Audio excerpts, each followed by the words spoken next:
Hey everyone, it's Chris from NeedRiceBake.com. If you're anything like me, you assumed your Banneton would be some type of magical non-stick wonder worker right out of the package. And if you're anything like me, your first batch stuck worse to the Banneton than what you previously had been using.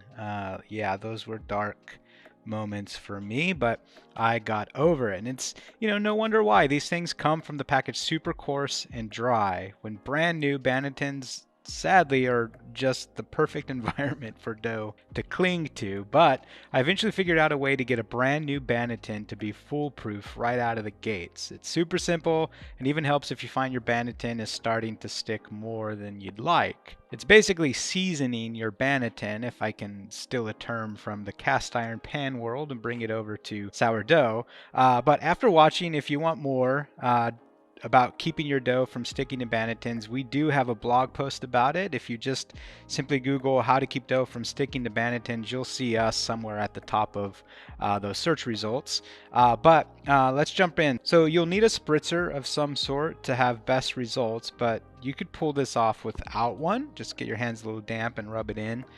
But what you want to do is simply spray your new Banneton down with a bit of water to get it damp.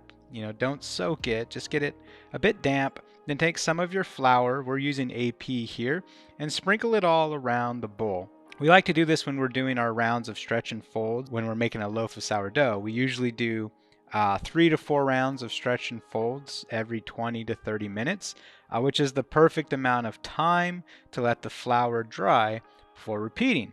When you're done sprinkling it in, you'll simply rub it in to make sure it's coated all over the bowl. Try to get it as even as possible as well so that it dries evenly all across the Banneton. When that's done, give it a light spritz and let it sit for 20 to 30 minutes. All right, so this is the finished result here. I repeated the first step 2 more times for a total of 3 coats. You can actually see the layer of flour starting to build up, and it looks an awful lot like a Banneton that's been used several times. So from here, you'll want to use a 50-50 blend of rice flour and AP flour. We use a basic brown rice flour, which we'll link to what we use in the description below.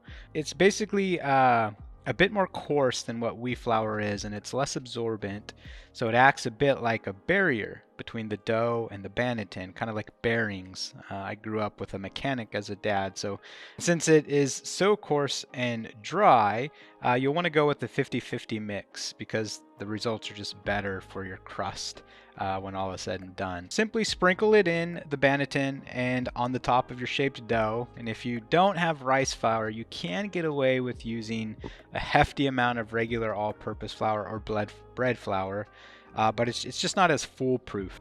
Okay, so the final test here to see if this actually worked out, you simply are going to make sure the top edge is pulling away from the side wall, so you'll gently peel it away like I'm doing here, and once you see that the sides are indeed unstuck, just flip it over and it should slide right out like this.